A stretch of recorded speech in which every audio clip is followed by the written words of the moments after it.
મારે આજે વાત કરવી છે મડવર્કની. મડવર્ક એટલે માટીનું કામ જે કરવામાં આવે છે, ફ્રેમવર્ક, એના વિશે મારે થોડી વાત કરવી છે. કોઈ જગ્યાએ તેને મિરર વર્ક કહે છે, કોઈ એને લીંપણ આર્ટ કહે છે, અને કચ્છમાં એને મડવર્ક કહે છે. મડવર્ક એટલે માટીનું કામ. આ ટાઈપની ફ્રેમો બનાવવા માટેનું જે કામ કચ્છની અંદર થાય છે એને મડવર્ક કહે છે. તો આ કઈ રીતે બનાવવું અને શરૂઆતમાં આની પ્રોસેસ કેવી રીતે કરવી ને એ મારે તમને બતાવવું છે. પહેલાના જમાનામાં છે ને કાચા મકાનોમાં દિવાલો ઉપર એ માટી કામ કરતા હતા લોકો. હવે એ કાચા મકાનો નથી, એટલે હવે પાકા મકાનો આવ્યા એટલે લોકો હવે કલાકારો જે છે એ ફ્રેમ ઉપર આવું વર્ક કરે છે. તમે સામે જોયું છે કે આ મડવર્કની ફ્રેમ છે. તો આ હવે પ્લાયવુડ ઉપર અથવા એમડીએફ ઉપર બનાવે છે. તો એની શરૂઆતની પ્રોસેસ કઈ રીતે કરવી ને મારે એ તમને બતાવવું છે, જેથી કરીને કોઈને પણ ફ્રેમ બનાવવી હોય, મડવર્ક બનાવવું હોય તો પ્રથમ એની પ્રોસેસ શું છે એ કેવી રીતે કરવી એ મારે તમને બતાવવી છે. મડવર્કની જે શરૂઆતની જે પ્રોસેસ છે ફ્રેમ બનાવવા માટે, તો એનું રો મટીરિયલ કઈ રીતે તૈયાર કરવું એ હું તમને હવે બતાવવા અહીંયા જઈ રહ્યો છું. તો આ રીતના જે ન્યૂઝપેપર છે અથવા આ રીતના બોક્સના પૂઠા છે ને, તો એના પહેલા નાના નાના ટુકડા કરી લેવાના. આ નાના નાના ટુકડા થઈ જાય એટલે બાઉલની અંદર આપણે પાણી નાખીને આ રીતે પલાળી નાખવાના. આ આખી રાત પલળી જાય ને એટલે એકદમ નરમ થઈ જાય છે. અને પછી આ ટુકડાઓ જે આખા જે ભીના થઈ જાય ને એટલે એને પછી બે હાથથી આવી રીતે મસળી અને એકદમ ઝીણો એનો માવો બનાવી લેવાનો. અને આ છે ને એકદમ ઝીણો માવો બની જશે ને એટલે પછી જે તળાવની માટી હોય અથવા મુલતાની માટી હોય, અને એ આ રીતની જે માટી છે ને એ માટી અને ન્યૂઝપેપરનો માવો બંનેને મિક્સ કરી લેવાનો. મિક્સ કરી અને બરાબર આપણે જે રોટલીનો જે લોટ બાંધીએ છીએ ને એ રીતે ન્યૂઝપેપરનો માવો અને તળાવની માટીને બેનો લોટ બાંધી લેવાનો બરાબર. બહુ પાતળો નહીં, બહુ કાઠો પણ નહીં, સરસ આમ સેવ બની શકે ને એવું આપણે એનો લોટ બાંધી અને સરસ એની માટી તૈયાર કરી લેવાની. આ રીતના માટીનો જે લોટ બંધાઈ જાય એના પછી હવે પ્લાય ઉપર આપણે કેવી રીતે એનો પ્રોસેસ કરવી તમે જોઈ શકો છો કે આ જે માટી સરસ તૈયાર થઈ ગઈ છે.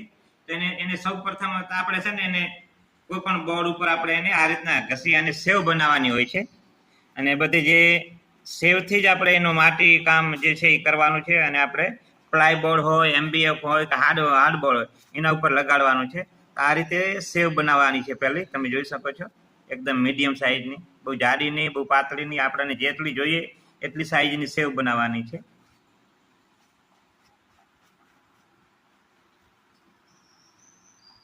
અને આ રીતના સેવ બનાવી અને આપણે પ્લાયબોર્ડ ઉપર લગાડવાની છે. તો પ્લાયબોર્ડ જે હોય છે એના ઉપર આપણે મનગમતો પેલો વ્હાઈટ વોશ કરવાનો છે. વ્હાઈટ વોશ સુકાઈ જાય તો એના ઉપર આપણે મનગમતી ડિઝાઇન દોરવાની છે. અને ડિઝાઇન જે દોરાઈ જાય એના ઉપર પછી આઉટલાઈન જે છે એના ઉપર ફેવિકોલ લગાવવાનું છે અને પછી સેવ લગાડવાની છે.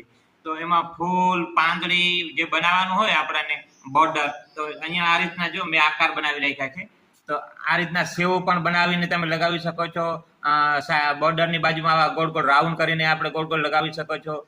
ફૂલ કે પત્તી બનાવવાની હોય તો આવી રીતે એને પાંદડીઓ પણ બનાવી શકો છો. ચોરસ શેપમાં પણ તમે એને ડિઝાઇન કે આ રીતે કોઈ પણ આપણે ફૂલ બનાવવાનું હોય તો આવી રીતે આપણે લગાડી શકીએ છીએ ચારે બાજુ આવી રીતના. તો પ્લાય ઉપર જો અહીંયા તમે જોઈ શકો છો કે મેં મોરનો એક ડ્રો કરેલો છે સરસ મજાનો, આપ જોઈ શકો છો. પ્લાય ઉપર પેલો વ્હાઈટ વોશ કર્યો, સુકાઈ ગયા પછી મેં મોરની ડિઝાઇન કરી છે. અને એના ઉપર હું હવે એક સેવ લગાડીને તમને બતાવું તો તમે જોશો. મેં અહીંયા મોર ડ્રો કરી રાખ્યો છે અને એના હવે મોરને ઉપરના ભાગથી હું સેવ લગાડવાની ચાલુ કરું છું. તો આપ જોજો કે આ રીતના ફેવિકોલ લગાડવાનું છે. પેલું આઉટલાઈન ઉપર ફેવિકોલ લગાડી અને પછી સેવ લગાડવાની છે. એ આ રીતના જરૂર પડે તો બે આંગળી અને અંગૂઠાની મદદથી થોડું પણ દબાવવાનું, જેથી કરીને ઉખડી ન જાય.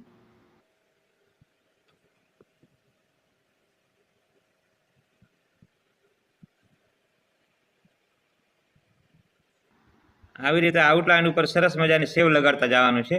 આ બધી આઉટલાઈન ઉપર સેવ લગાડવાની છે, આપ જોઈ શકો છો.